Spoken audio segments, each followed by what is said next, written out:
All right, all right, all right. Welcome into another episode of Hockey Royalty Live, the official podcast of hockeyroyalty.com.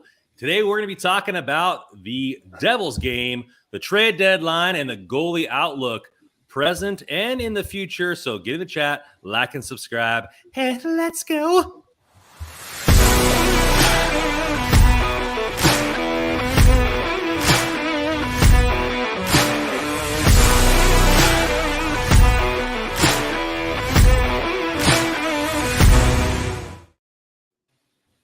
All right, guys. Well, this is unprecedented waters, right? 4 days off for the Kings. I mean, it feels like we're playing back-to-backs all year long and getting a little break here. So we're going to do some deep diving into some other things. But before we get into that, how you guys doing, fellas?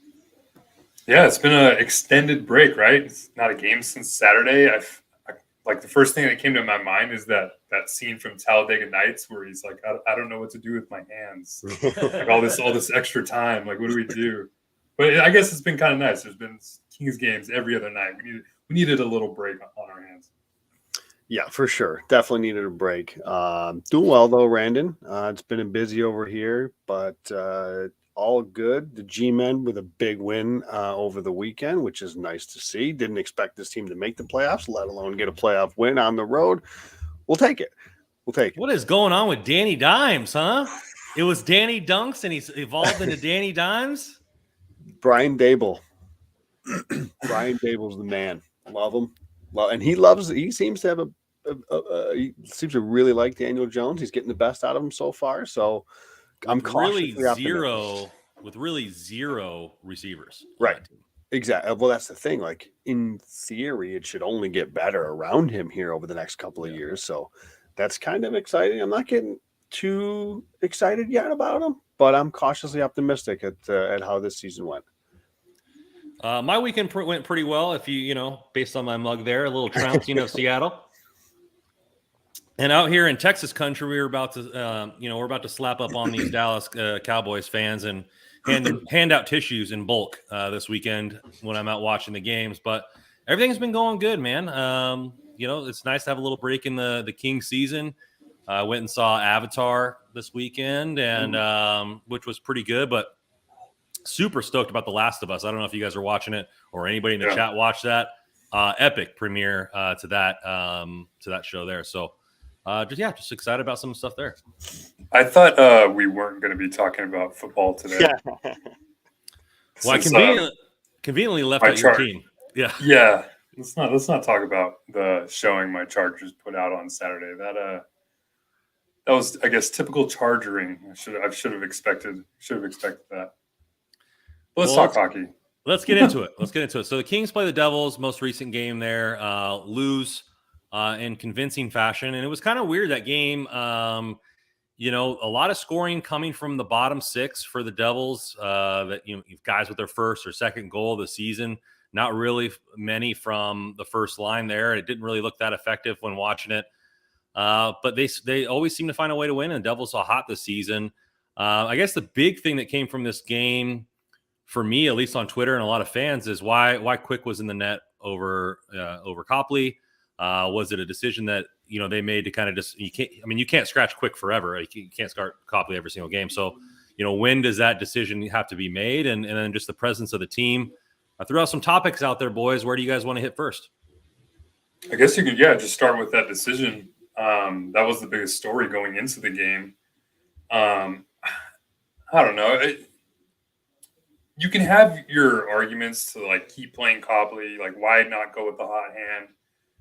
And then you're going into those long breaks. So, resting him kind of made no sense. But then you think it's like you said, Brandon, you can't play Copley every night. You're going to have a second goalie at some point down the line. It's not going to be every game is going to be Phoenix Copley starting for the Kings. And Jonathan Quick is the only other goalie that the Kings have. And unfortunately, every time he's been in the last few games, it just seems like it's been a subpar performance from him. So that's a little disappointing.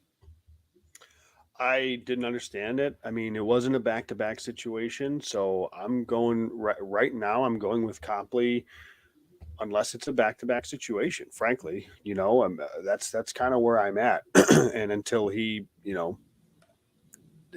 doesn't play well or starts to fall off a bit. Like the Kings they're in a good spot. Like they're in a playoff position right now, but it's as teams catch up in the games in hand, it's going to get a little bit tighter here. So you need to be doing what they've been doing and picking up points as often as you can. And, Jonathan Quick, there was another, was it the third goal that was just really, The third really, one, yeah. really bad goal again. I mean, and that at the very least, Copley isn't really doing that. He's not blowing the doors off the wall. Like Copley's been an average-ish goaltender, but that's been enough. That's been good enough because he's not actively giving up goals to hurt the team. And unfortunately, that's just where the Kings are at right now with anybody but Copley. And given the long layoff, I thought it would have made sense to play Copley, but obviously they felt otherwise. I get it, trying to get Jonathan Quick in here, but like there's half the season left to get in games. I'm not worried about that. He's going to see plenty of games the rest of the way. So I didn't think that was that much of a big deal to play Copley this game, but it is what it is. I don't know that they would have won the game anyways, but they didn't play bad. But I don't know if it would have really mattered. It's just tough when you're seeing some of these goals go in. That it's tough.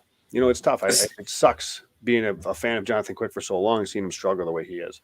So the next game that you could see him potentially starting would probably be Sunday, the 22nd against Chicago, because that's the second half of a back-to-back. They play the Preds and then they play Chicago. But exactly. You're starting Copley tomorrow, meaning Thursday for anybody listening on their podcast. And then, Saturday, Sunday right there. The back-to-back, you're playing a bottom team and, you go there and hopefully the rest of the team can pick up quick and you give them some confidence. But I think it's just something to take a look at.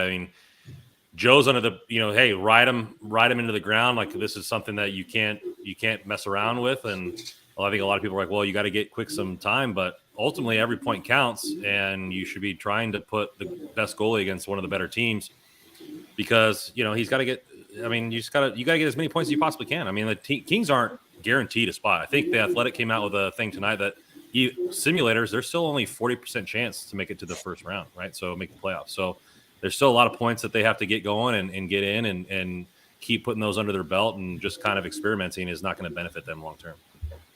And it's the goals that the bad goals and the timing of those bad goals that Quick gives up. It seems like every time. I remember the Cal Peterson goal against New York. It's like right at the Kings that got back into the game, and he gives up that Kreider goal that was soft. And this is a similar situation with Jonathan Quick.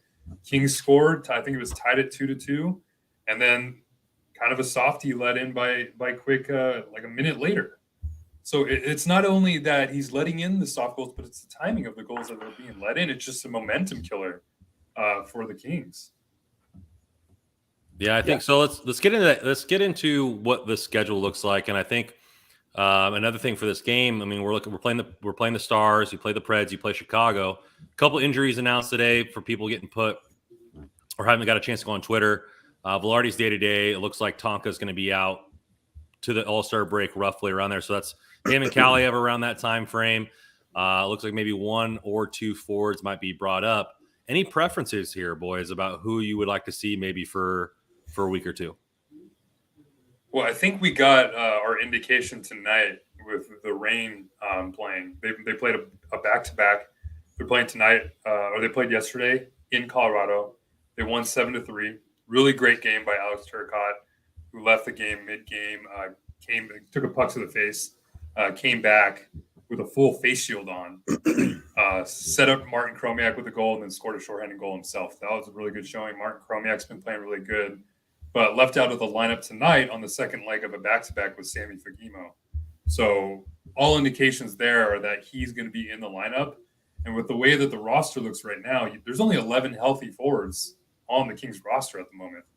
You have Velarde who's day-to-day. You have Grunstrom who's out till All-Star break. And then Moore and Kaliev are still on IR. So Fagemo's probably going to be in the lineup tomorrow night or tonight if you're listening for the podcast. So I don't know where he would play. I would think maybe on the fourth line with Kupari and Lemieux.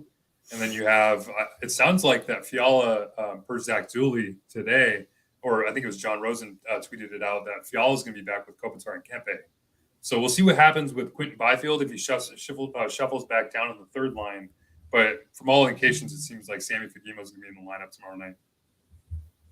Yeah, and that seems to make some sense. And we were talking before the show, and Randon, you kind of mentioned maybe not the worst idea given the situation that Alex Turcotte gets a shot the way he's playing lately. And I certainly wouldn't hate that. But I guess if the thought here is that they're going to move, if Byfield's going to move back down and perhaps play center, then maybe they're going to look to go with him back in the middle and have Lizotte and Byfield back down the middle in the bottom six.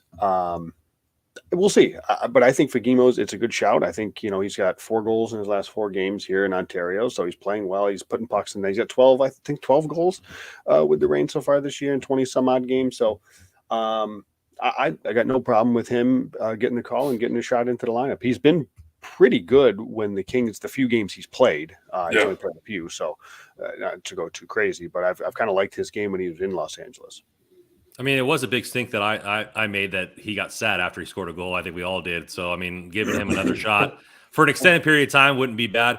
I brought up the Turcotte thing before the podcast just because I think after putting that face shield on and getting hit out of the game and coming back and asserting himself in that game, all the stuff that he's been through this season, I think it'd be a nice little, stick tap to the ice for Turcotte to get a call up and get some games. I mean, just kind of reward the kid for going through all this adversity and everything like that. Because I know some fans, including myself, hey, 3rd game missed in a row.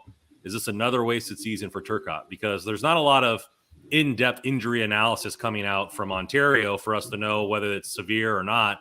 And so, but your head automatically goes for a player like that. It goes to the worst case scenario. I just think it would be nice for the kid to get a shake. And not only that, he plays well with Byfield, and they both could be on that line, on that 3rd line or 4th line, or however you want to put it. Put Byfield back at center with somebody he's confident in, a puck retriever type player, similar to an Iafallo or a Moore, which he's had success with as well in the past. I think it might be a nice little nod there. But Fagemo's been playing excellent this season. I have no problem with that. Yeah, Turcotte's getting close, right? I mean, that game coming back after sustaining that injury, that puck to the face. I mean, you see Turcotte leave, it's like, okay, here we go again. It's almost like just you don't even think about it. You're just like, oh, Turcotte will be out for a while. But to hear that he's able to come back and then perform the way that he did, I mean, that's got to give fans a lot of confidence, right? You've heard everything about Alex Turcotte and the way he started his career, all the bad luck he's had. That showing and that competitive nature is everything we've heard Alex Turcotte is as a player. So if he can continue to show that while being productive, I mean, he's having a great year. 12 points in 18 games. And look at this. I mean, over 77 games in the AHL, he has 51 points. So it's not like he's been a bad player. It's just about availability. So just as long as he's available, I think we're trending in the direction where we could see Alex Turcotte be on the Kings lineup later in the season. Yeah, we really noticed that last year where he was even when the points weren't going in, he was involved in the play. And then, you've mentioned he's been a productive player in the AHL. It's just he hasn't been on the ice enough. And if he can string together some games, which he sort of has, then we can maybe start to see him be a productive player and be somebody that can contribute. And, I don't think it's a crazy thought to have him come up. But obviously, it with Fagemo's being scratched, it certainly looks like he's the one. Here's an interesting one from King's Rule right here is, does Elias Anderson get another shot? And I think that's interesting because, one, he's already familiar with the team. He's played quite a bit of NHL hockey. Most likely he's going to be the extra forward anyways. And then you're not taking away development time from a guy that could be playing games for the Reign if injuries are longer than, say, the day-to-day or the week-to-week. Is that an idea there, or would you rather have a guy like Turcotte maybe be if Turcotte's up, I want him playing. I don't want him sitting in the press box, right? So does Elias Anderson or I know they have Wagner down there. Are any of those players just to bring an extra body with them, on this road trip? Is a player like that more palpable for you than having a prospect sit in the box? Yeah, I think that's great the way you mentioned it. If you're going to, especially with the 6-game road trip that's coming up, I mean, that's a long way away. So, yeah, if you need to have players like Turcotte, Chromiak, all these younger kind of prospects playing. Elias Anderson, he's kind of had his shot. To have him be blocking playing time from those type players in the AHL or even in the NHL, that doesn't seem like a great idea. So if you need an extra forward just to kind of have available for this long road trip, Elias Anderson probably be the best option, just for insurance reasons, I guess. Yeah, I can see that. All right, boys. Well, let's see. Nick Vroman comes in here. Does Madden ever get a chance? I think he needs just to stay in the AHL. He hasn't been dominant, in my opinion. I think he's having a good year. A lot of people is having better years, and I think he'll eventually get his shot. But I mean, he's still like a $128 soaking wet. So yeah, I don't know that he's. Yeah, I don't know he's really in my top handful of guys that I would call up. I like the player. I'm hopeful for the player. I don't think he's there yet. Will he have to progress with him, right?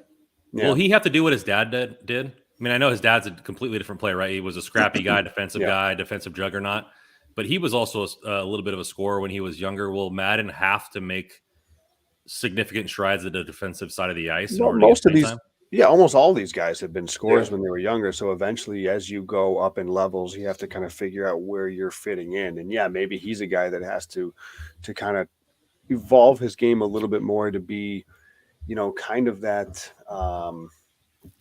that two-way type of player, that defensive player, that defensive winger, or if he's going to stay at center, like maybe somebody like a Blake Lizotte, somebody like that who's going to have to just totally change his game, be a good penalty killer, be a guy that works hard on forechecks and is great in the D zone type of thing. Like there's still some value in that player. He's in a situation right now where he's kind of figuring out who he is and what he is as a player at the pro level. Mm-hmm. Well, yeah, let's get into it here from one of our sponsors, our A sponsor, DraftKings here. Pulling it up. Oops. All right, boys. The NFL playoff action continues. We're one step closer to the Super Bowl 57. And for the NFL divisional round, check out DraftKings Sportsbook, the official sports betting partner of the NFL. New customers can bet just $5 and get $250 in free bets instantly. Plus, all and new existing customers can take a shot at even bigger payouts with DraftKings stepped-up same-game parlays. Boost your NFL winnings with each leg. You add up to 100%. So if you want to bet on the Niners to trounce the Cowboys and Brock Purdy to throw 3 touchdowns, you can do so. Download DraftKings Sports app and use code THPN. New customers can bet $5 on NFL divisional round and get $200 in free bets instantly. Only at DraftKings Sportsbook with code THPN. Minimum age and eligibility restrictions may apply. All right, boys. Well, the majority of our show is going to be talking about the trade deadline and the cap here. Let's start it off. Where do you think the Kings? We talked about obviously left shot D. We've talked about goalie. We've talked about 3C. We've seen teams like Vancouver saying maybe they need to blow it up. Teams like Nashville are kind of in the middle tier, but do they have too many big contracts to make any moves? Pick a dart, any dart. Where do you guys want to throw this to start the conversation? I'll say, because I know a lot of this conversation, I'm sure, is going to revolve around the defense and the goaltending. I'm just going to say, though, you look at the bottom 6 of the LA Kings. I think, like, I'm still not ruling out the idea that they go acquire a forward. Now, the forward, particularly the centers, like we were talking about maybe a third line center at some point. I know I wrote the article about including that as a potential option. And if Byfield is going to move back to center, then maybe they're not going to do that. But third line center, in terms of like what could be potentially available, is extremely thin. Like there's Max Domi, there's Sean Monahan, and that's kind of it, unless you're getting really creative. So, but that said, like, I'm not feeling all that great about going into I don't want to see, and nothing against these guys, but like, I'm not convinced that like a Kapari, Lemieux, Grunstrom are regulars in playoffs. Right. So I don't think I don't rule out the possibility that the Kings could acquire a more veteran forward, if you will, if that makes sense, a bottom 6 type of forward. And I don't think it's something that breaks the bank. It's not something that, they got to mortgage their future for or anything. But given the Western Conference, I don't hate the idea. Well, yeah, and that's kind of the drum I've been beating too is when you look at the Kings lineup, the bottom six, it's really young, right? Kupari, Jared Anderson-Dolan. I mean, Brendan Lemieux's there, but Blake Lizotte. You have a lot of young players that are surrounding that area. Quentin Byfield too. So having a veteran kind of experienced player who's maybe had playoff experience before to help out those young players, I think would be a great option. And you always have to have four lines in the playoffs, especially this NHL. So if you can go out and get maybe an inexpensive, experienced centerman or even winger, I don't think that's a bad option for the Kings. You can always find depth players on the cheaper end come trade deadline time. So I think that'd be a prudent thing for Rob Blake to do around March. And I think because it's going to be really difficult to, I'm sure we're talking about the idea of a goaltender. I think it's just going to be a really difficult thing. What selling team has goaltenders available that are going to be noticeable upgrades? There, in my opinion, there are not any, with the exception of you could make the case, I guess, for Karel Vejmelka if he hits the market. And lefty, I still don't believe in his heart of hearts that Rob Blake is happy with the current, comfortable, I should say, with going into the playoffs with this setup. It's just what players are available that are going to be like that impactful left defenseman. That's where it gets interesting. That's where it gets tricky. I know the big names that are out there, obviously Chychrun, Provorov. I wrote the piece about, some other options, but I don't think Gavrikov's any good. I don't think Joel Edmondson's worth it. I threw a name, Gustav Forsling, in there. I don't know how you guys feel about him I don't even know if he'd hit the market, frankly. There's no guarantee that Florida's going to trade him. So I don't know, just spitballing a bit, but given the difficulties that it could be to hit that impactful goaltender, that impactful left defenseman, I wouldn't be surprised if they do go the route of veteran bottom six forward just to stabilize that. Well, and the way Rob Blake's kind of hinted at defense too, every time you hear Rob Blake in an interview, he's always talking about how he gets the idea of having 3 left shot defensemen and 3 right shot defensemen. And that's not what the Kings have right now. So if Rob Blake's going to keep dropping those hints, I mean, just go grab Jacob Chychrun. Just go trade for him already. I mean, who knows what the price is, but that solves so many of the Kings' problems. And we've talked about him, I feel like, every podcast episode. But you look at the lineup, you look at it the next few years. I mean, we wouldn't have to worry about finding that other player, that other defenseman that can eat up all those minutes, that help out Drew Doughty, or even quarterback the power play and fix the left side.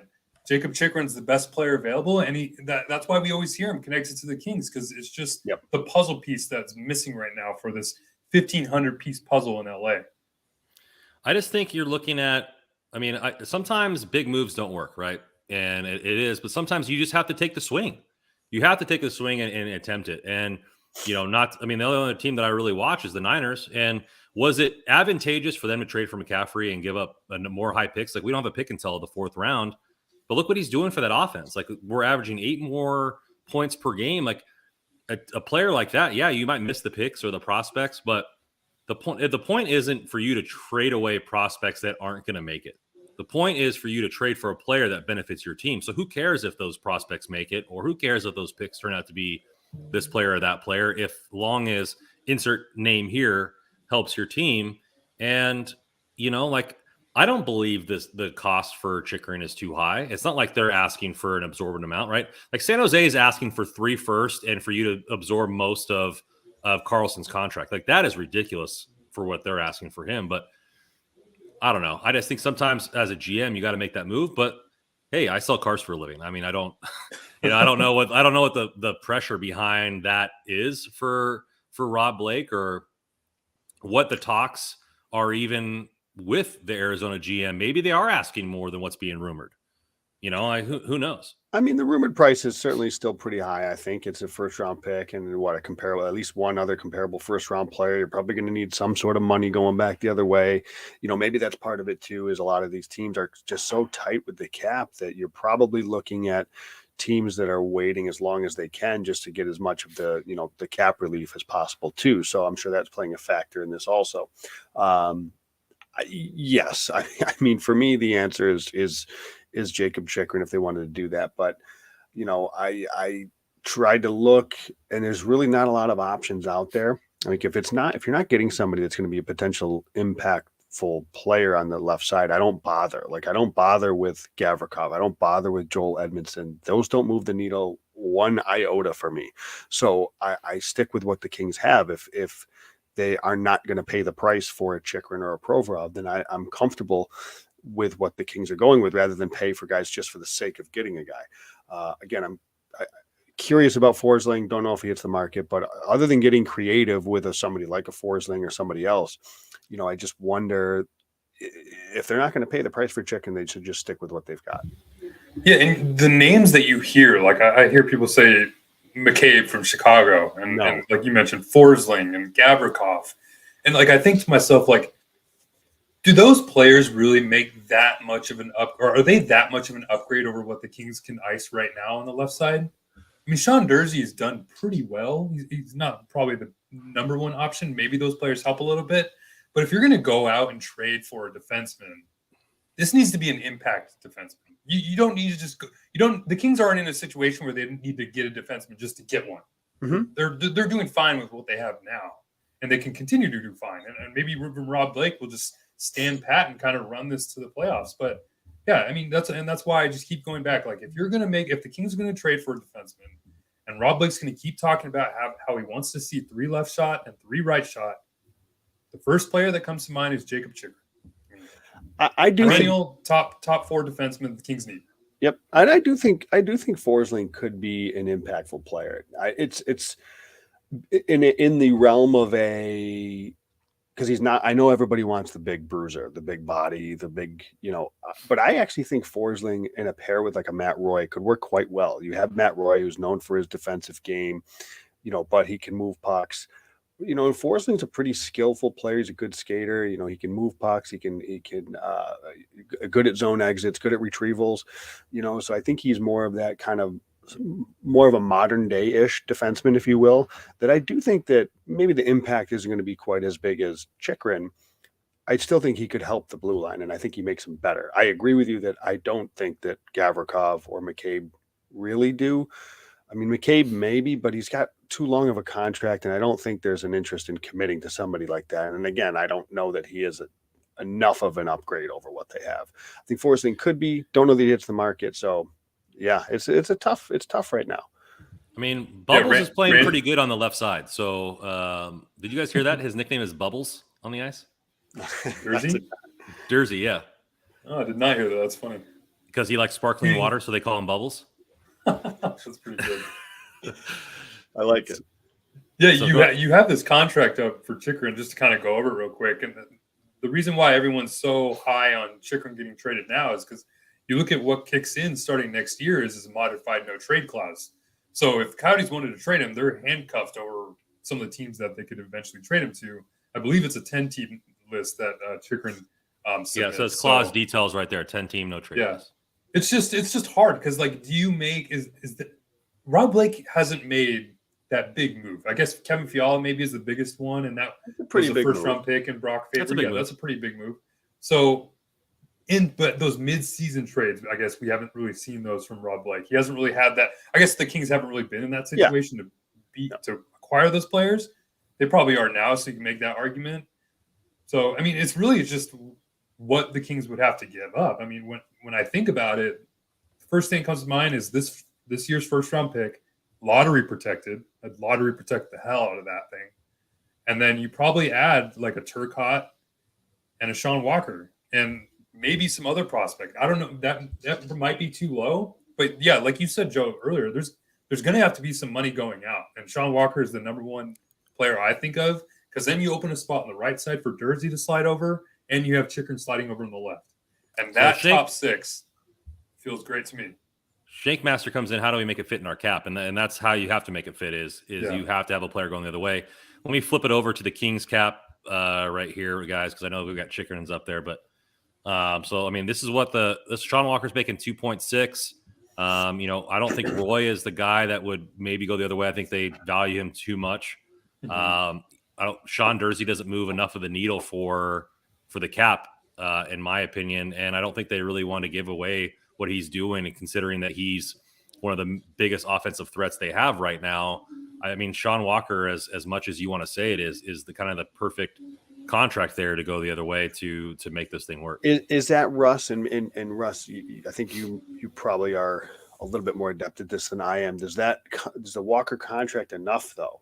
I mean, I guess with maybe guys with on IR, but I know you can take on more money in a cap as you go later into the season. So is that enough? Does that do enough? If that were to be to trade, if say Walker is somebody that's involved in this, is that enough? Or do the Kings have to, and this is where I would highly doubt that the Kings are going to go if they're already balking at the price, would they pay more to have Arizona eat some of the contract? So yeah, I've actually kind of tried this a little bit. Cap Friendly has an awesome website. If you've never been there, I'd highly recommend it. They have some really fun tools. One of them's called Armchair GM, and the other one's called the Trade Machine. It's like a trade you can kind of go through, submit your offers, and then it'll show you whether it's cap compliant after you've made the trade. Okay. And who knows if it's 100% or whatnot. I'm sure it's not, but the thing with the Chikrin contract and why we see a lot of teams wait to the trade deadline is because these contracts are prorated.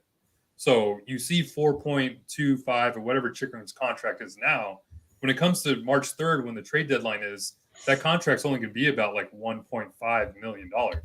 And so if you can send away Sean Walker's deal, which will be maybe a little less than that, I think the Kings will have the room to make that happen. So the only thing they'll have to figure out is what happens next few seasons or whatnot. But I think it can fit under the cap if they do try to get Chikrin, and it's just because of how low Chikrin's cap hit is compared to some of the other names that I've heard mentioned. A player like Provorov making $6, Yeah. you're gonna have to move out a lot more to get a player like that. Mm-hmm. Yeah, any of those. I mean, Mm-hmm. I've heard who's the other, the Nashville Ekholm from Nashville. He's got a $6 million contract, so that's another name I've heard for $6 a lot million. Yeah, $6 million is pretty high. That's a tough number to try to fit in. $4 million, and it would, like I said, it would be prorated to around 1.5 or 1.75. That might be a little easier because then you can kind of manipulate it with LCIR, IR, or whatever. I mean, Tampa Bay's just kind of exposed the salary cap for being just some fake thing anyway. So I'm sure GMs are smart enough. If Rob Blake wanted to bring Jacob Chikrin in, he could figure it out. That's. I'll just leave it at that. I think that's reasonable. Sorry, I'm just trying to read what this deadline cap space is and how they compute that.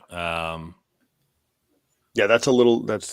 I'm not 100% on that. I know it, as Russ said, you can take on more. So if Walker is enough in the to move out again, it's just what are those other pieces? And at this point, I still think the Kings are going to be involved, and I still think the Kings are going to be among one of the favorites, if you will.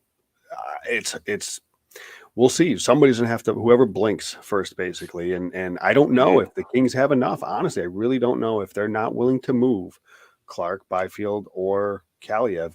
I don't know if they have enough. I don't know. Yeah. I don't know if Turcotte's enough of a centerpiece. I don't know if Chromiak's. I'm very skeptical of that. If I'm Arizona, is Jordan Spence enough of a centerpiece? I don't know, and that's where I'm starting to be skeptical of the trade. Is I don't know if the Kings aren't willing to move one of those three, and I don't blame them for that. It's going to be tough to get a player of that caliber. Do you think the Kings can, instead of having a major centerpiece, have more low-level kind of A or B prospects? Quantity.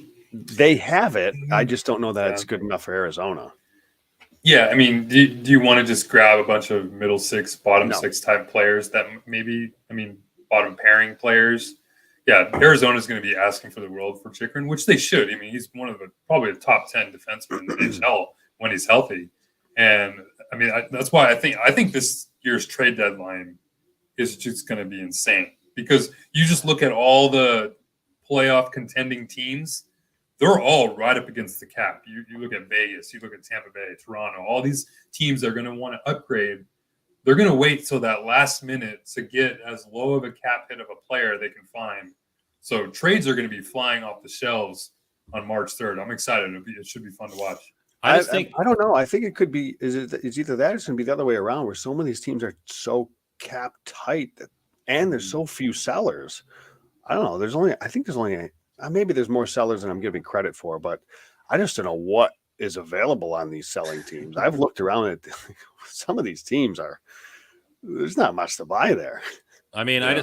I look at it this way. It's like, okay, maybe a player like Francisco Pinelli doesn't move the needle for the Kings because of how clogged they up. But look at 50 goals in the OHL. He's a second round pick. Probably should have been a first round pick based on how he's played afterwards. Is a guy like that move the needle for Arizona, where he Not has a all? centerpiece, I I mean, don't think. but I mean, you look at Kaliev, right? He blossomed from a second round pick to a guy that would be a centerpiece for a trade. Like, you don't think that a player like that who's produced at a high level could be a centerpiece for a team? I don't think No, because then you're selling the future. You're selling potential to Arizona, and Arizona's going to be looking for the sure thing right now. I'm sure. I mean, if Rob Blake's calling Armstrong, I think it's Bill Armstrong from Arizona, their GM, the first thing Armstrong is going to say is, "Okay, we want Byfield or Clark." That's the first thing I'm sure they're saying, and that's probably where the negotiation's starting. And I don't want to trade Byfield. I could maybe be convinced to trade Clark. I'm sure other people would definitely not trade him, but it depends on what goes on. I mean, if they want to take Cal Peterson's contract, then we're talking a little bit here. But I don't know. That's gonna be a tough bargain. I mean, he's a really good player that Arizona is gonna wait to get the best offer for what they can find. Yeah, we got a trade proposal up here from Doug Slug. I think it's first time in the chat. Welcome in, Doug. How about this? To LA, Chikrin and Vejmelka. To Arizona, Byfield, Turcotte, Peterson, Spence, a 2024 first and a 2023 third. Trying to keep the 2023 first because of this draft class. I don't think Arizona is going to be able to sneak by them, but two big prospects there. Is that, I know we talked about in the last, this trade was offered in the Athletic. We were both no because Byfield. You guys still feel that way? Yeah, I think this is I don't want to say a lot of an overpayment. I think it's just a little too high because I see where he's going here, because you're having Arizona take on Cal Peterson, which he's still got a couple more years left at $5 million. He hasn't been good. So you're getting Karel Vejmelka and you're getting Chikrin. So you're gonna have to pay for that, like we talked about. And Byfield and Turcotte and Spence. I mean, I think Arizona would accept this right off the bat. They're like, sure, yeah, why not? Yes. So I think the Kings can get away with, maybe if Rob Blake can work his magic, I think they can get away with doing it without Byfield or Clark, and maybe even keeping Kaliev as well. So all the other prospects, all the other picks, like I mentioned, as long as this year's picks lottery protected, I think everything's on the table for the Kings, as long as they can convince Arizona to take it. Well, he brought up another player. I'm going to put his contract up on the board right here. Vejmelka. Oh, that's not his contract. There we go. 2.725 mil for the next 3 seasons. Obviously, goalie's a little bit harder to trade for mid-season. Joe, have you come around to maybe him being worth it with the situation, or is it just, hey, we just need mediocre goaltending to be effective, and we don't really need to take a gamble by giving away stuff for a guy that has had 1 year of production? So here's where I'm at on that. I'll in looking around the league of teams that are potentially selling, there's not a goalie out there that's a noticeable upgrade than what the Kings are going to work with, because Quick's not going anywhere. So you need to find somebody that's definitively better than what Copley is giving you, and I don't think it's really out there other than potentially Karel Vejmelka. Now, he just signed this deal last year. It's a 3-year deal, as you mentioned. The price, it's a really good price, $275. So in theory, that's a great contract to take on for the Kings. I don't know if Arizona wants to trade him. I'm not convinced of that yet. I mean, unless they go the Buffalo Sabres route from years ago when their goalie was playing too good and they couldn't have them do that and sabotage their chances at a high pick. So they traded away everybody in net that was playing well. Maybe they do that, but and I'm not like totally opposed to this idea. The problem is as much as I like him for how he's played this year, he was one of the worst goalies in the league last year. So how do you know what you're getting here? And you got another guy that, although it's a cheap price at $275, you have him under contract for 2 more years What if he goes back to being the worst goalie in the league again, or one of the worst goalies in the league? I think among goalies that started like 10 starts last year, he was third worst goal saves above expected last season. So again, I don't think that he's going to go back to that. And maybe this is the new Karel Vejmelka. Maybe he is this good and this is the future. But I would rather not. I'm not, especially if it means having to kind of pay more. If Chychrun is the target here, let's just stick with Chychrun, because I think if you add in a Vejmelka, then it's for sure going to cost you a Byfield, a Clark, or Kelly. It has to, if you're going to add him in.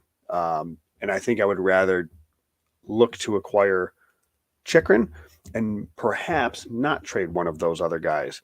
So I think Vejmelka is probably like the only goalie that I would even be willing to consider at the deadline for what a selling team would have. I'm not totally sold on it yet, because I just don't know. I think the cost would be too much. I think to add him would be too much. Yeah, let's look at the Kings goalie situation right now. They're kind of stuck with Jonathan Quick, right?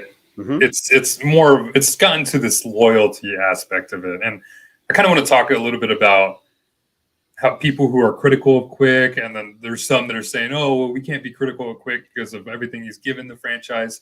You can do both. That's fine. That's totally okay. You can be critical of the goalie now while also being respectful of everything he's done for the franchise. Fans are they have the right to do that. That's totally fine. So the thing with the Kings is they're not going to send Jonathan Quick down to the AHL. I mean, I don't see that happening. And I don't think Jonathan Quick would want to even play in the AHL right now. He's not at that point of his career. So what do you do as opposed when it comes to the trade deadline?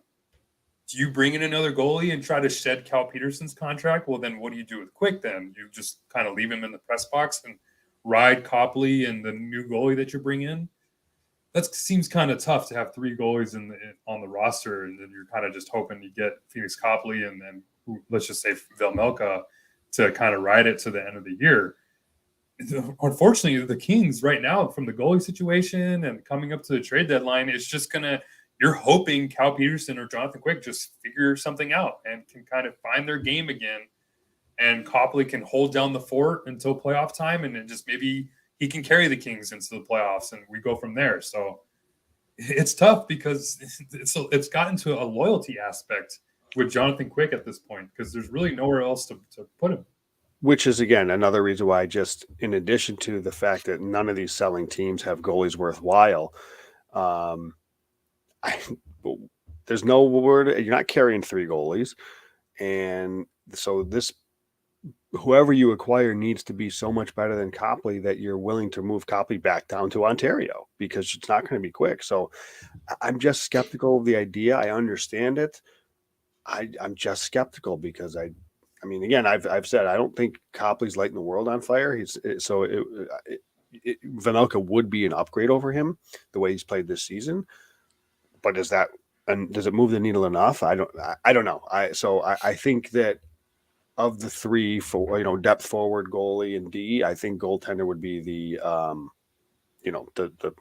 last on the list in terms of what they could acquire, at least, at the deadline. I mean, off season's a different story, maybe. Well, it's going to have to be a different story.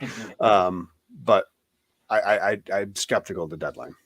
The only thing that works here for us is Quick gets his act together. Like, that's really the only thing that works for us, because I saw somebody post on Twitter like, oh, well, you could just put Quick in the press box and give him one last game in front of the fans at the end of the season.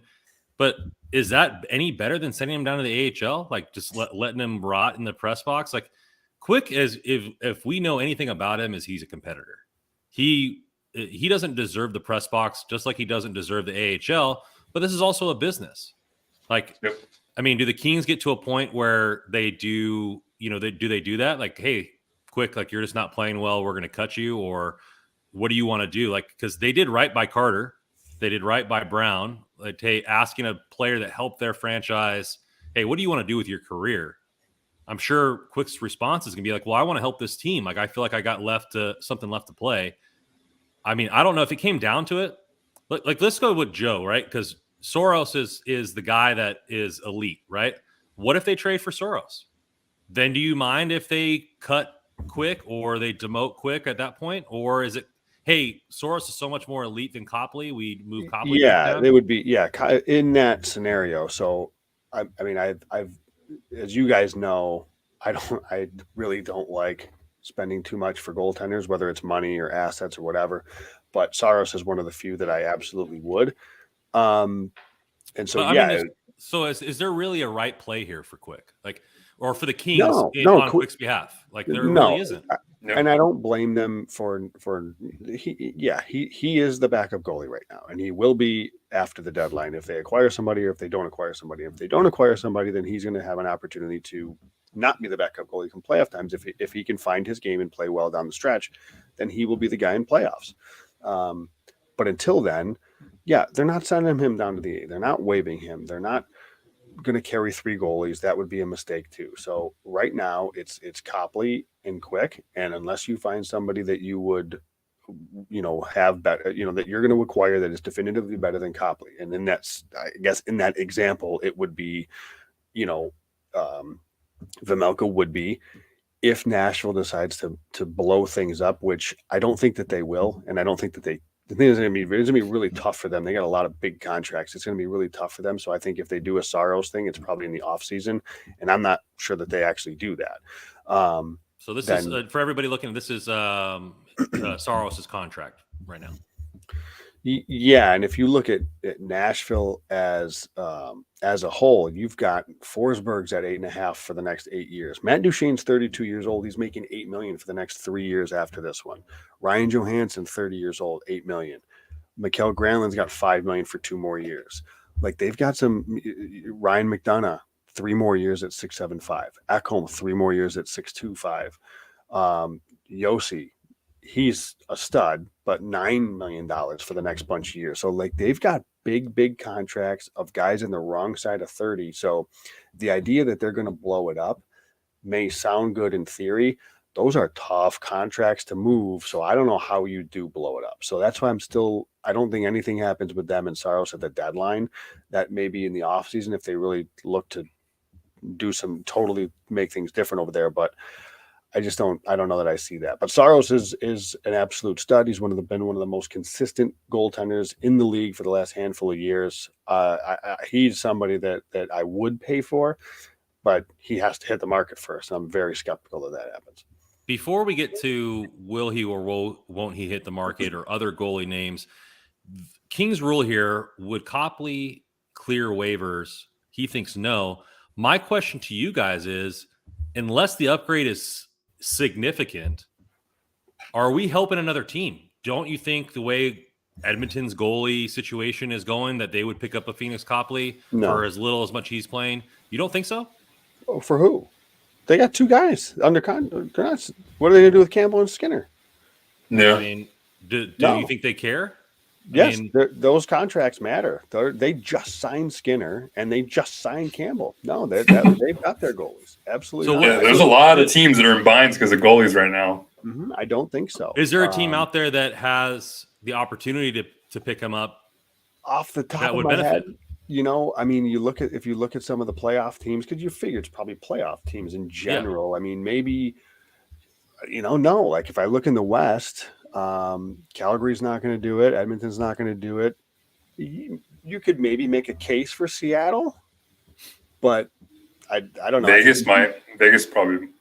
They would definitely. You don't think so? I don't think so. Nah, Aiden Hill's played a really good season. Obviously, Logan Thompson's been good. I don't think so. Okay. I don't think there's a need for them with the way Aiden. If Aiden Hill was not having the season he's been having, he's been a very capable number 2, 1B number. And isn't that so funny? Like Aiden Hill is been a quality backup for the Golden Knights, and he was really a kind of a backup just in San Jose that no one was really considering. And then all of a sudden he goes to Vegas and look at him and look at like. Even goalies like in Toronto, like everybody was questioning Toronto's goaltending situation coming into the year, and they're playing so well in front of them. And it doesn't really matter who's really in net. Matt Murray had probably a really bad night. I would say a terrible night the other night. Was it last night against Florida? And they still managed to win in overtime. So if your team built in front of these goaltenders, these subpar goaltenders, is so good where you don't. That's where you need to go. You need to have a team built from defense on up. And just like Colorado last year when they won with Darcy Kemper, who was really just a backup, and now he's kind of being so-so with Washington right now. So you just really need to build that blue line in. And then goaltending, just as long as you get average goaltending, like we've seen from the Kings when they've been playing so well in front of Copley, who's been an average goaltender, then you start winning a lot more games because of it.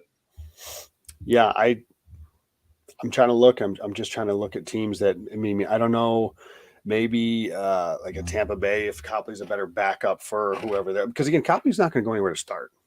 Yeah. So the no, the Kings are stuck with the goaltending. Yeah, I think he clears waivers, and I don't think even if he didn't, what if I don't care if he didn't, frankly, because if they're getting a goalie that's that big of an upgrade, what's the difference? Mm-hmm. Well, I'm saying if the upgrade wasn't significant, right? Then I wouldn't do it. Yeah, like then why even like do it? if Vejmelka a significant upgrade to where you don't care about what Copley goes, or This I know year he is this year, and so I don't care if Copley goes because Copley's going to be a free agent, and if the Kings were that interested, they'd sign him as a UFA next year. Yeah. So But even if they did trade, let's say they traded for Vejmelka, you give up Peterson, you're stuck with 3 goalies. Then still, you're not going to trade quick. You're not going to release him. Probably not going to trade Phoenix Copley because of how well he's been playing for the Kings and how well the team plays in front of him. So this is the goaltending situation for the Kings. And the best thing, like we just said, if Jonathan Quick could just kind of figure it out, or Cal Peterson go on a run, then everything will be solved. Until the summer. Before we get into future goalie nods here, I think the biggest thing we talked about is maybe a 3C. And hey, Bake, you're getting into some previews here. You're foreshadowing. We're going to get into some goalie stuff there. But 3C is something that maybe would be an interest to the Kings, and I'll throw their cap situation back up for the forwards here. We've talked Monahan. I mean, you're looking at Russell is on his edge if they can make it work for O'Reilly, but is the better option, instead of trying to figure out this merry-go-round that is the goalie situation, to make the team just so much better around him that we can outshoot everybody for the rest of the year. That's my choice. Yeah, I mean, if Rob Blake can work magic to get a player like Ryan O'Reilly, like do that. I mean, because like we just talked about with the goalie situation, you're stuck there. So if the Kings are still set on having Quinton Byfield, this is all predicated on whether Quinton Byfield is going to be a winger or not. Because if they feel comfortable with leaving him on the wing, I'm not sure I'm too comfortable about having Rasmus Kupari be one of the centers going into the playoffs. I'm not. Sorry, I'm just haven't seen it yet from him, the consistency. Blake Lizotte, we all love Blake Lizotte. I don't love him as a 3C. I like him more as the energy guy on the 4th line. So if they can find that veteran 3rd-line center, like a player like O'Reilly, man, that just finishes everything. And that's, of course, that's going to be a tough contract to fit in. Who even knows that the Blues are going to be sellers because they're starting to make a little bit of a run. But yeah, I'm any type of player like that who has that veteran experience in the playoffs to solidify those 3 center positions down the middle. I mean, I think that would be huge for the Kings in the playoffs. Yeah, we talked a little bit about it earlier. I think that it makes some sense. Call me crazy, but I think I'd actually rather have, or if I'm going for a center, I think I would rather it be Monahan than O'Reilly. I'm skeptical of O'Reilly's health right now. He's hurt as we speak. The cost could very well be higher than Monahan, and I don't know. So I get it. He's definitely got the bigger pedigree, and if you get a chance to bring that type of guy in, I guess I certainly understand that, but.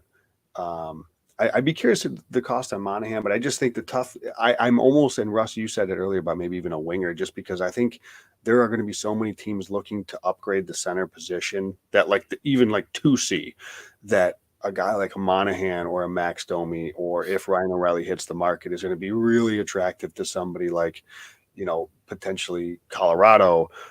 There's just going to be other teams that are looking to fill that part of their roster. Probably it's more of an immediate need than it is for the Kings, that I can see another team paying a little bit more. Would a team like the Blues, I mean, they're not really in it right now. Do you think Tarasenko would be on the market to where a top winger like that would be significant enough to add? Or, I mean, but that contract is pretty massive. I mean, I don't see the Kings going for like a top 6 kind of scoring player like that. I don't think they really need that type of player. But yeah, the Blues, that's a team that keeps coming up because they're just on the cusp of that Vancouver retool that happened the other day. They're getting close to that. So a name from St. Louis that I keep hearing popping up is Barbashev. So he's played really good in the playoffs for them in the past, and he's kind of got that depth, kind of energy type experience, and he brings a little bit of size. So if you're looking for, I mean, Rob Blake's always felt like a bargain type shopper when it comes to the deadline. Just look at what he did last year on bringing in Troy Stetcher for a 7th round pick, and look at the impact that Stetcher had in the playoffs. So I wouldn't be surprised to see Rob Blake kind of maybe trade away like a 4th, 5th round pick for that depth winger or depth centerman and just add that type of piece in the lineup as opposed to going big name shopping. Well, I mean, and something, it's a division, so I don't know, but if Vancouver does decide to make some trades and move some pieces, there's some interesting names there. I don't think that they would go for somebody like a Brock Besser, but Bo Horvat is all but going to get traded at some point here. Yeah. And Andrei Kuzmenko is an interesting one, 26-year-old, come over from Russia. We'll see what they decide to do. I know they're not rebuilding. Don't call it a rebuild. It's a retool. But if they decide to move some pieces out, Kuzmenko could be a very interesting piece for a middle 6 type of a role. And what that does is it just kind of slots guys down a little bit more where they should be. So I do think, though, that what isn't getting talked about enough perhaps is the forward group for Los Angeles. Because while I do think it's deep, I think you need to have like it pinpoint, like every line has to be accounted for. And at least I know right now they're banged up, so it looks a lot thinner than it really is. But I don't think it's a bad idea to acquire a forward. I look at it this way, and on the Vancouver thing, they call it a retool, only to stop the city from Vancouver from burning down, right? So let's call a spade a spade. It's a rebuild. Exactly. So, but my thing is this: winning a championship sometimes is a little bit of luck. Sometimes it's a little bit of opportunity, and the Kings have an opportunity to go to the dance. And once you're in the dance, anything can happen, right? So, like, I'm not saying push all your chips in.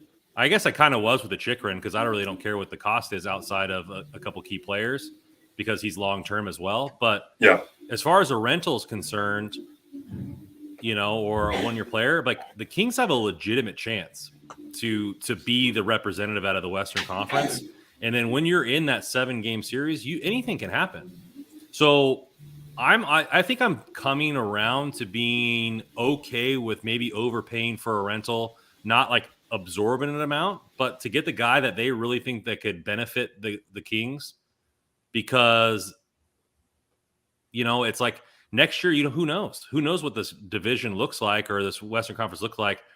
I just think that you look at the opportunity now. Rob Blake can make a splash move, or he can make a move for a 3C or a winger and maybe overpay a little bit to ensure that he gets the exact player that he wants. And the Kings could be very dangerous. And that's all you need to do is get to the cup, and anything could happen. They're close, right? They're close. Like we talked about, I think it was last week, the Western Conference is kind of not as strong as maybe as a lot of people thought. So they're right there. Yeah. Are you confident enough for a first for a rental? Lottery protected. As long as it's lottery protected. And who are we getting? Well, I'm just saying, like, if it's a real difference maker, are we? I mean, you guys are calling for depth players, right? So it's probably not a first, but yeah. Well, I can see. I mean, I don't know. Would Sean Monahan cost a first? I don't know. He's hurt. He's been hurt. I think he just got is he hurt? TIR the other day, actually.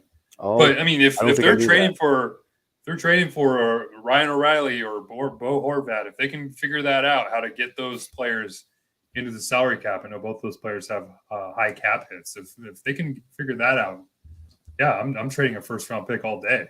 The Kings, you just look at the prospect pool. They're set long term. You have Brant Clark's in the OHL. That's how set they are right now. Quentin Byfield's barely even making an impact. And Alex Turcotte hasn't even played more than 5 games in the NHL yet. So long term, the Kings are set. There's really no need for a first round pick, even as deep as this draft is. So yeah, if they can go for it, like go for it. Why not? We've seen this Kings team go on playoff runs before, of course. So yeah, make the move. Right now, we're ticking across the hour mark. We're going to cruise it over to the goalie situation here. And this topic is going to be not only present, which we hit on a little bit, but more so the future and maybe some options going into next season. Obviously, you have the crowd of extending Copley. You have the crowd of, hey, they need to make a bigger move because Cal Peterson isn't going to turn around and Quick is going to be gone. So where do they turn to? Some names have already been mentioned. We'll add some more names there. I'll throw up some graphics.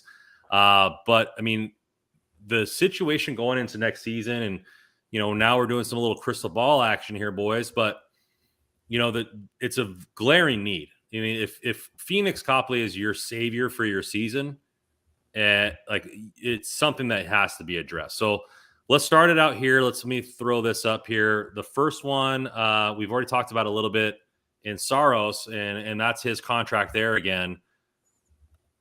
Is this a situation where let's move heaven and earth if he becomes available to get him, because that sets up the dynasty, quote unquote, for the Kings, even though then they would have $10 million tied up in the cap and the goalie position? Or does Peterson have to be a piece that goes back? If they're making a move, like a trade, I guess, for a goalie in the offseason or trying to find an upgrade, you have to find a team that will take Cal Peterson. You can't go into next year with 10 plus mil again in goaltending. And especially with the way Cal Peterson's been playing, he's not a $5 million goalie right now. So we've seen how it's kind of handcuffed the Kings this year. And looking at all the trades that we want to make, I mean, the Kings, it's mostly because of the Cal Peterson contract that's holding them back.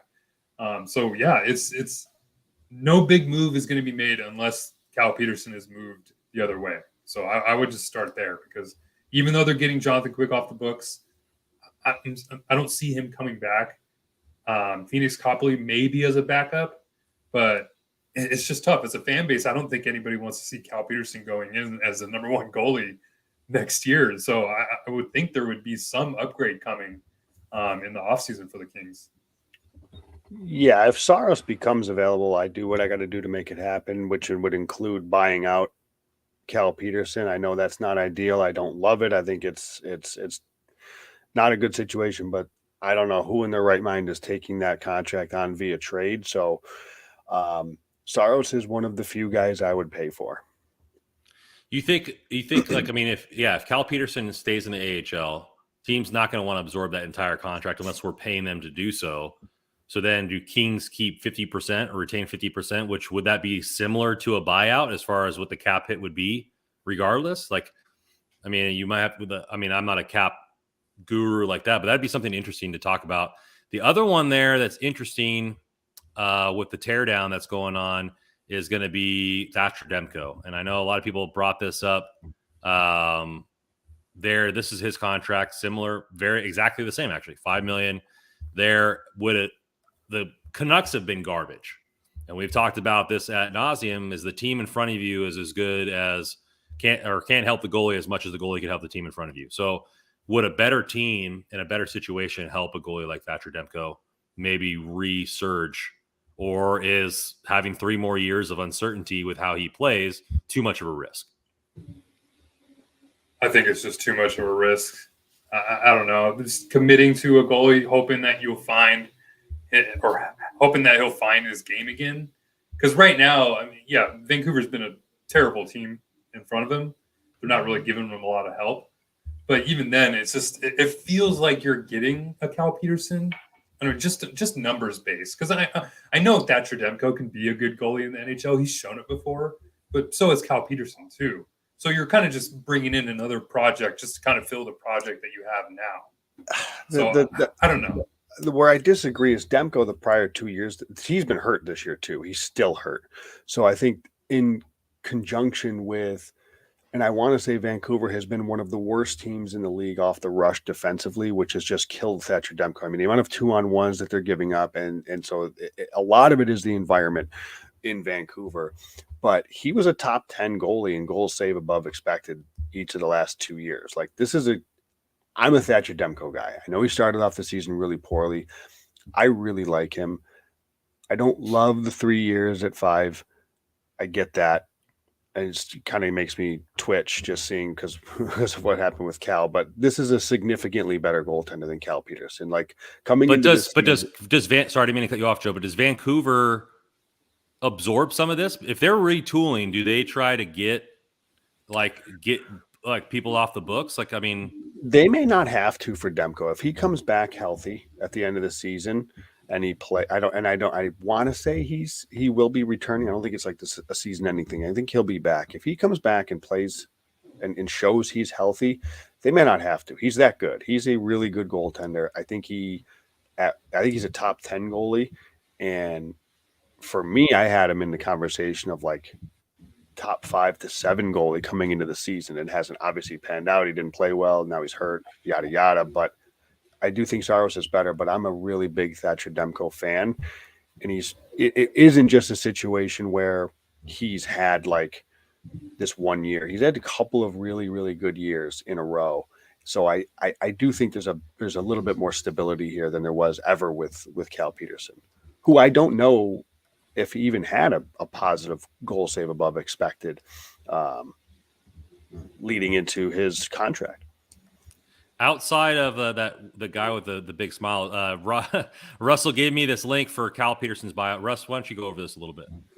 Yeah, so I found this link. It's through Cap Friendly. They have a buyout calculator which shows you if the Kings did want to buy out Cal Peterson over the summer, it shows you exactly the savings that they would have. So next year, you would still have, I think it's a similar cap hit, just a little higher at 5.1. But the big savings would come after that. So you'd save about close to $5 million. But then after that, you're still having a cap hit of about 1.6 the next 2 years. So it would save some money, but you're still going to be paying a little bit more on the back end. So that's going to be a contract that's going to still be impacted to the cap hit if they wanted to go that buyout route. Which would mean the goalie situation would still be over $10 million. Still, yeah, it'd still be pretty pricey for the Kings, depending on. Yeah, it's weird because I think the Kings are getting close where they have a really good team being built right now. There's a really good solid foundation from the forward core and defense. They're getting there. Brant Clark will be in the lineup next year. Who knows what they do to upgrade the left side, because most likely Alex Edler won't be there. So they're right on the cusp of being legitimate Stanley Cup contenders each year. So I don't know. I feel like they're going to get to that point where maybe they just bring in those journeyman goalies and try to find some rejuvenation out of those goalies, and maybe just kind of ride them and find one that gets hot throughout a season and carries them into the playoffs, like Colorado did with Darcy Kemper. And so there's one name that comes to mind that's going to be a free agent this year or in off season. It's Martin Jones, and he's got the familiarity with the Kings, of course, and he's a journeyman goalie. So I don't know. It's just that name pops up when I'm talking about the Kings. He's got experience with Bill Ranford, of course. So I just put up the UFAs for next season. Yeah, because if you look at this list, there's not a lot of big names that are going to be free agents. So if the Kings are going to go try to find that big upgrade, take that big swing to get Thatcher Demko, any real goaltender that's a big name that's going to be available, Saros, like we mentioned, I don't know. You can go that route, but just by looking at the free agent class in the offseason, there's not a lot of big names that jump out in net right now for NHL. Yeah, so you had one before you talked, Simon Varlamov. I don't know if that's where you were going. There's a few UFAs that I had. Jones was not one of them. I'm not in on Martin Jones. There's 3. One I don't think is going to be an option because I think Tristan Jarry is going to end up staying in Pittsburgh. I'm actually not a huge fan of his, but I think he's going to stay in Pittsburgh. The other 2 are Freddie Anderson, who is in Carolina. I'd be pretty surprised, maybe not shocked, but a little surprised if they re-sign him. He's had some injury issues. He's played very well, but he's had injury issues. They got Kochetkov, who is who looked pretty good this year, so they may decide to go with him next year. So I don't know that they'll pay Freddie Anderson. So on a 1-year deal, I'm no problem signing Freddie Anderson to a contract. He's in Carolina. He's playing well. A lot of goalies play well in Carolina. It's a really good team. It's a good environment for a goalie. And Semyon Varlamov is another one that, again, on a short deal, like a 1-2 years absolutely max is what I would go for a guy like Varlamov or any of these UFAs. Frankly, I don't want to go beyond that, which may mean you lose the goalie. I don't know. Maybe if there's a team willing to give him extra years, you lose him. But those are UFA goalies that I would consider. That's to pair with Cal. I guess. I mean, I guess I'm actually half thinking he's going to get bought out this year. I don't know. Maybe. Right. So let's just go that route. So if he's bought out, his cap hit's 5.1. What do you think one of these goalies are going to make? 2 million, 2.5? Let's see. What was Freddie Anderson? I was looking at his earlier. I think he's at 4 million right now. His cap. So Freddie Anderson's cap hit's 4.5. Varlamov is 5 million. So I think either of those, I don't think they get that money. So I'd say like a 3.5 that I would pay for either of those guys, 4 max. And again, so then we're up to 8.6. Preferably on a 1-year deal. There's no getting around it. You're going to have a situation where you're going to be upwards of pushing 10 million for a goalie right now. That's the situation they're in, because I don't see anybody taking Cal's contract. And even with the buyout, it's going to happen. And if you want to bring in a goalie, unless you're going really, really bare bones, it's going to cost you $3 million. We're gonna have Varlamov and Matty V in the pipes. Yeah, right. And unless they can flip Cal Peterson to Arizona or one of these teams that have a lot of cap space. What sweetener do you think it would take for somebody to take Cal Peterson's contract? A second? Yeah, maybe. A decent draft pick. Yeah. I don't think would that be worth it for the Kings? I mean, maybe. It depends. If they don't give up their first, but they can give their second to sweeten it depends on what their plan is. Like if they have if they're, are you comfortable? Like I'm fine with Varlamov in a 1A, 1B situation. Like I don't want him starting 50 games, 55 games, and Anderson's not going to probably hold up for that long. So from a UFA standpoint, I don't want to go with any of the other UFAs. I don't think any of them are really that good. I think there's a few RFAs that are interesting, but again, they're RFAs, so they're not hitting the open market. So it's such a difficult situation. Like if it was Anderson and a league minimum, like a Anderson and Copley, or a Varlamov and somebody of that nature, a Copley, or hey, who knows? Maybe Matt Villalta, but that's a risky situation though, right? Going into the season. Shake Master coming in and says, hey, if it's a second to sweeten the deal to get rid of Cal's contract, do it. Baker's coming in here saying, Ronta? Always loved Antti Ranta. Always loved Antti Ranta. Guy can't stay on the ice. And I don't think he moves the needle. He's a free agent, I'm pretty sure, with Carolina. I think both their goalies are UFAs. I love Antti Ranta. He's making 2 this year, so you would assume he's making less next year? He would be cheap. And listen, if they wanted to sign him on a 1-year show me cheap deal, all in, because I'm such a big fan of his. But I just, I don't know. I mean, right now we're talking about buying out Cal Peterson. If they do go that route, there's no goaltender on the roster on the salary cap for next year. So hey, you're gonna have to go bargain shopping somewhere, because if you're gonna have Cal Peterson's contract still in the books, you're gonna have to find 2 goalies under $5 million to stay on the roster. And there's another goalie that's a UFA that I just saw, is Kevin Lankinen, who's having a pretty decent year for Nashville. He's only had 11 starts, but he's putting up decent numbers. He's another UFA. So, yeah, these are the type of names that we're going to have to be looking for come offseason. We're just going to have to go bargain shopping for some goaltending in the summertime. I think it's going to be something interesting there. And I got a fan question that I want to throw up. Oh, go ahead. I'll just throw another name out. He's an RFA. So, I think he's an RFA, but I think he could be available just because of the situation in New Jersey. Like Mackenzie Blackwood, oft injured, really kind of volatile type of goalie. But if you look at his last few seasons, he's got decent numbers. And I think with the Kings because the Devils were really bad a couple years ago. They were very helter-skelter last year. This year, they've really righted the ship, and he's playing better this year. I think in the right environment, Mackenzie Blackwood could be somebody that is worth kicking tires on. And maybe he'd be somebody that's available in the offseason. New Jersey, they signed Vitek Vanacek. He's there for 2 more years after this at a 3.4. And they have for Nico Dawes in the minors. Like I can see Mackenzie Blackwood hitting the market, and I'm not opposed because I don't think he'd be crazy costly. So I like him.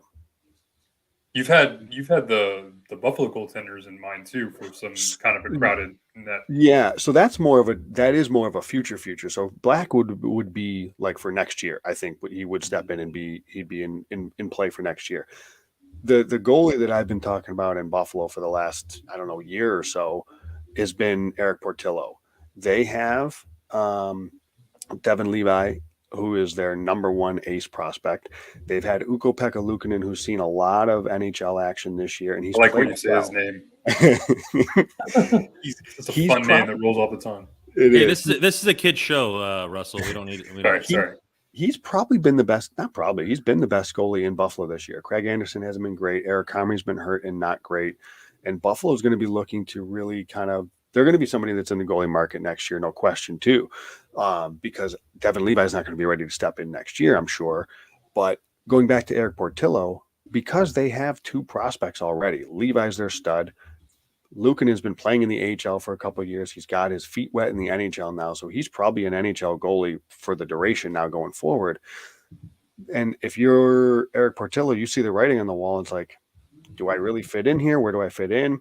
I don't think, dating back to last year, there was questions about whether he was going to sign. I don't know that he's going to sign. I think whether the Kings, it's something where they go trade for his rights or they wait till he hits the market and they sign him. He's a goalie that I absolutely would be looking to target from a organizational depth standpoint. I don't think somebody to step in next year by any means, but I think somebody that you get into the organization, get him into the American Hockey League in Ontario. And I think that's an opportunity that you could pluck from, very similar to Cal Peterson, same team even in Buffalo.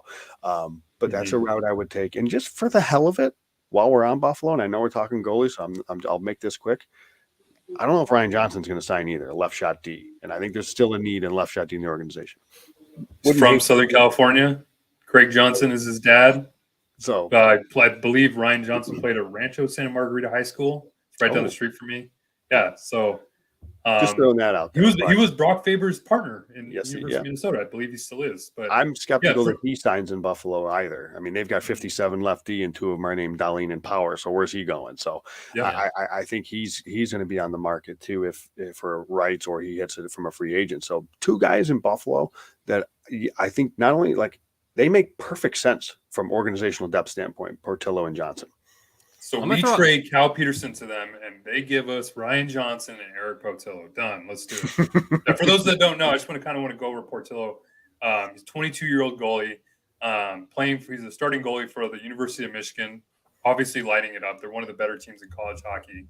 And actually, Jeff Merrick on the 32 Thoughts podcast, I believe it was just last week or the week before, mentioned Portillo's name as a name that we'll have to watch come free agency or maybe some trade speculation. So yeah, that's going to be a name to watch, maybe tied to the Kings in the offseason. I think you're looking at here. CJ comes in. What happened to Parikh? Thought he was a top goalie prospect at one time. I think the goalie situation now doesn't lend it to the Kings to have the opportunity to look at prospects.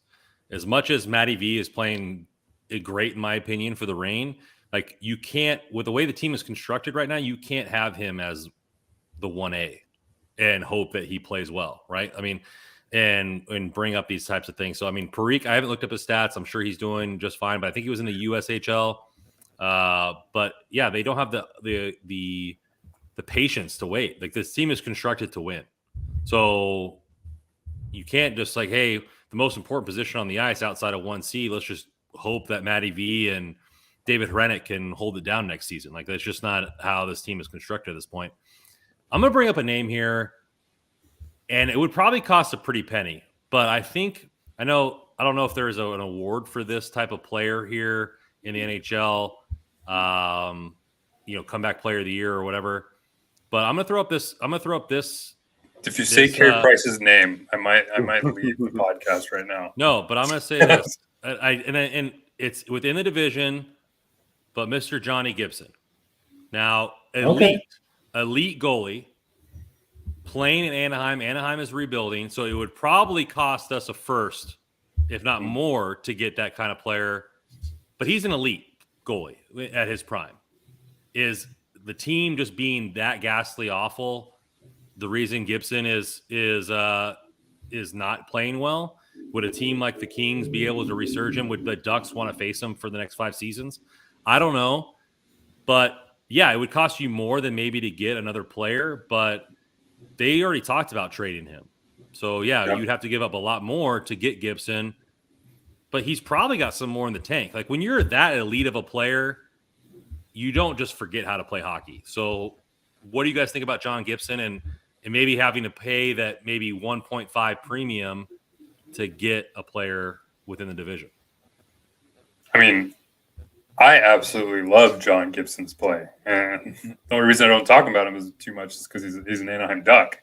And that's kind of whenever I think about John Gibson trade speculation, kind of just goes right over my head because I can only think of 1, maybe 2 trades that the Kings and Ducks have ever made in their history. And I think one of them was Lubomir Veznovsky, and I think there's one other player. I don't even know. So that's the thing is you have a goalie like John Gibson, who's a total competitor. He reminds me a lot of Jonathan Quick. They're different play styles, but the same kind of fieriness to their game.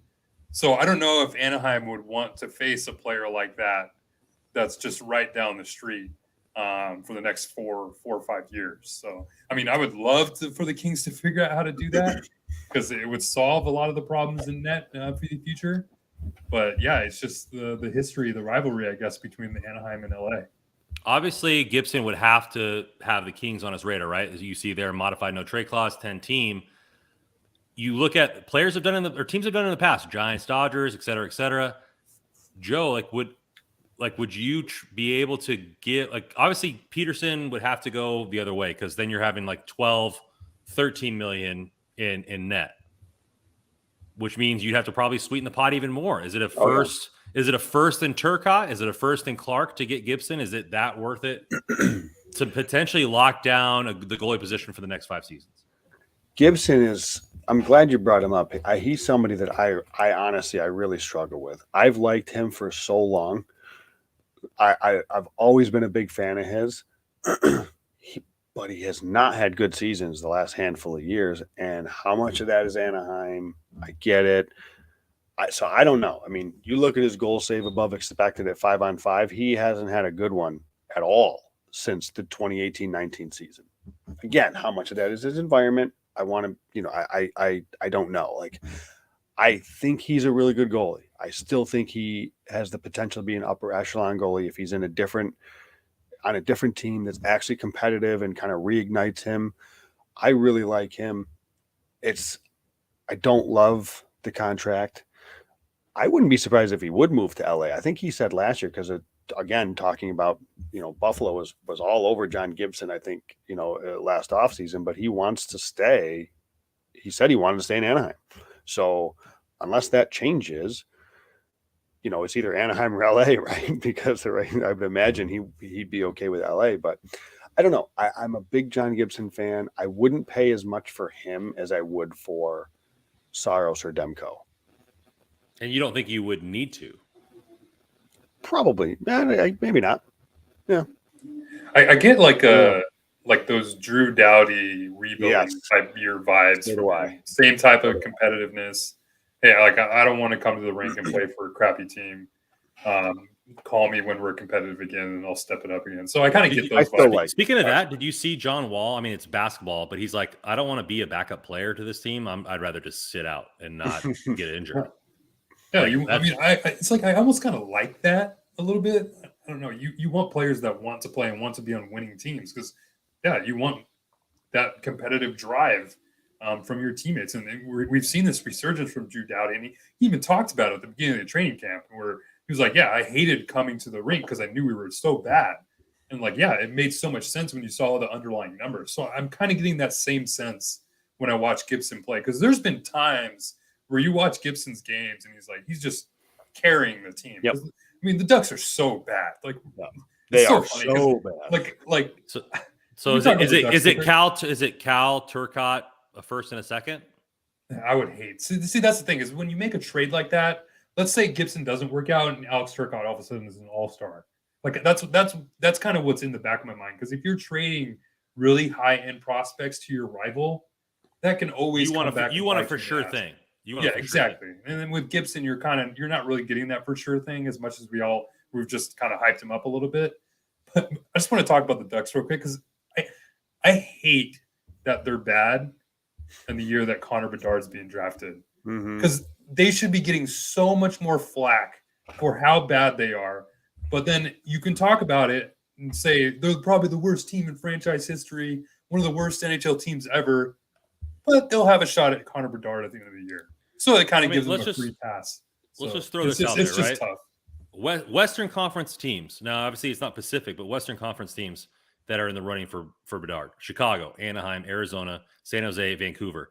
The only team that is not in the bottom 6 that has a legit chance is Columbus, right? So Bedard's going to the West Coast. I mean, it is what it is. I don't think if you're a believer in Gary Bettman having strings pulled, he ain't going to Anaheim. He's going to Chicago. It's already written on the wall. Arizona. Yeah, or Arizona. That's but could you imagine? Could you imagine him like in Montreal? I mean, Montreal's not that far off. I mean, set that team up. I mean, it would be a long lottery ball, but Detroit is 24th. Could you imagine Detroit with the way their rebuild is going and they just Bedard cherry on top?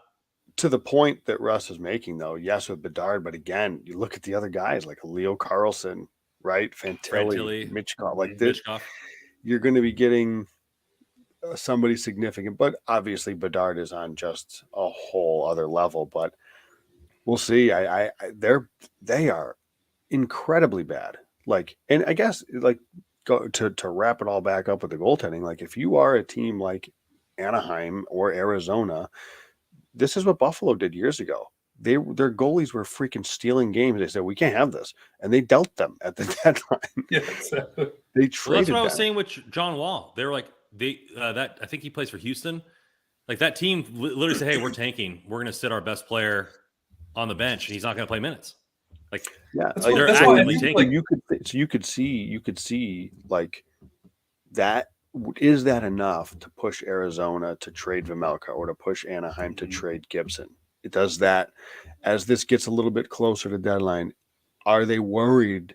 Are they legitimately Buffalo Sabres worried about being too good to where they're going to win too many games? Like, that was a thing back then. Let's throw that question out there, Joe. Let's throw that question out there for Arizona, right?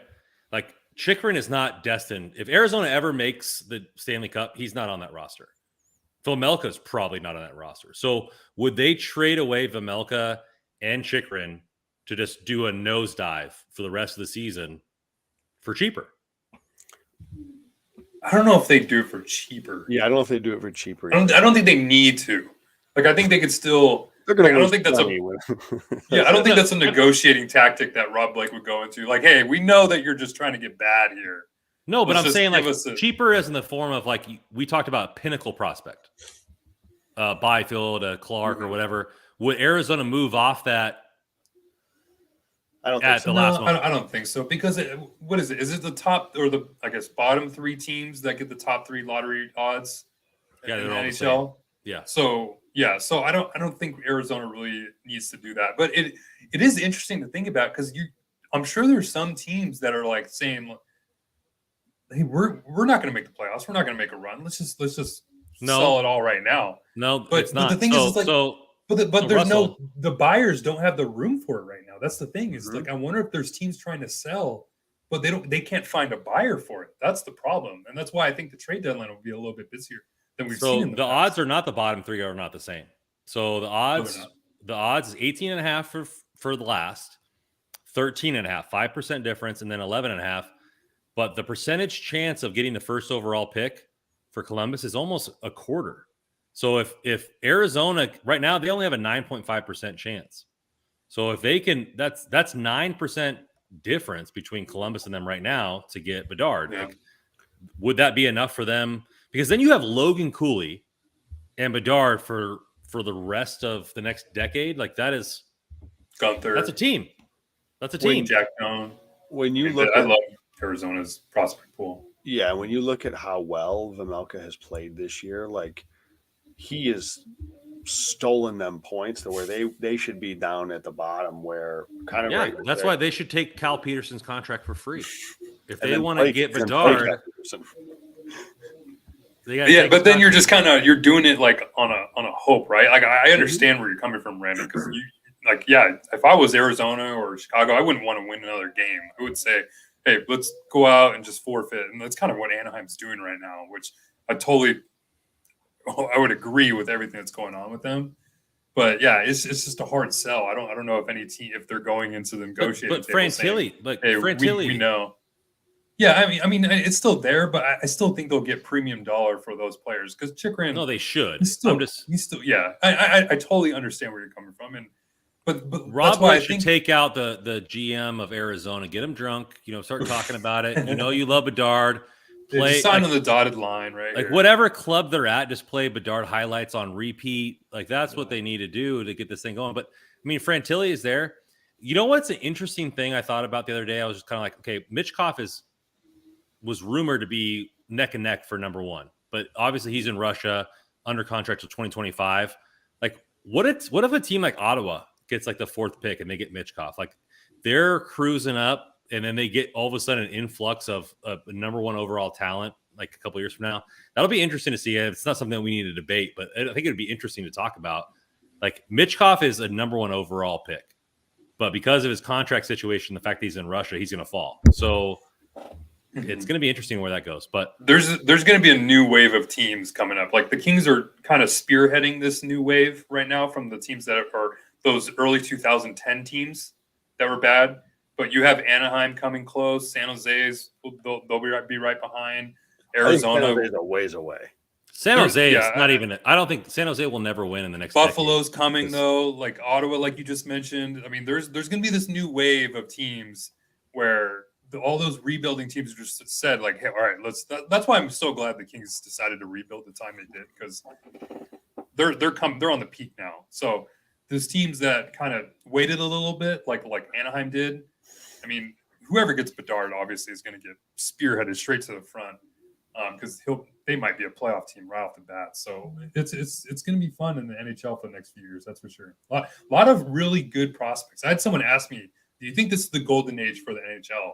And I was like, "Yeah, we're getting there, because you have next year when you have Connor Bedard in the NHL along with McDavid. You still have the twilight of Crosby and Ovechkin. Yep.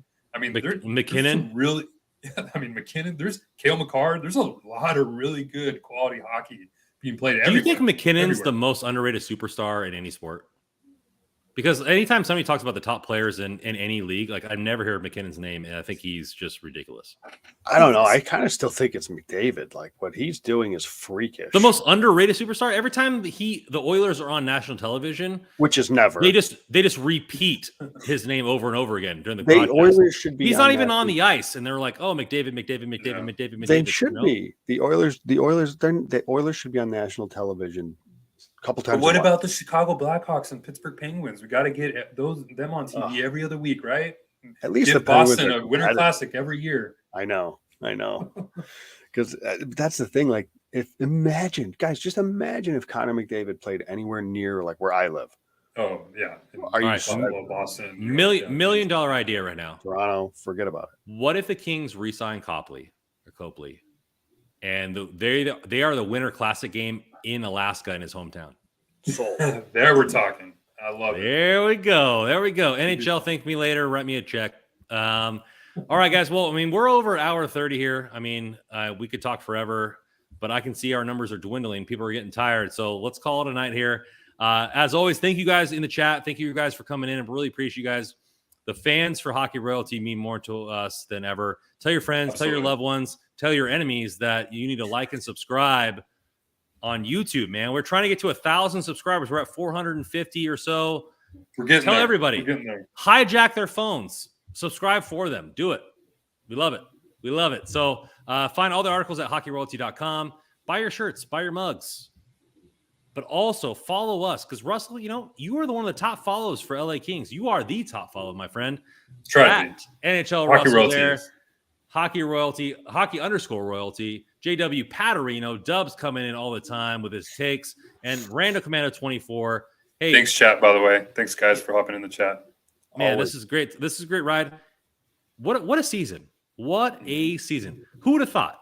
Who would have We're only thought, halfway right? done. We still got another half season to go. Trade deadline's right around the corner, baby. I'm loving it. This is the fun time of hockey. First plug.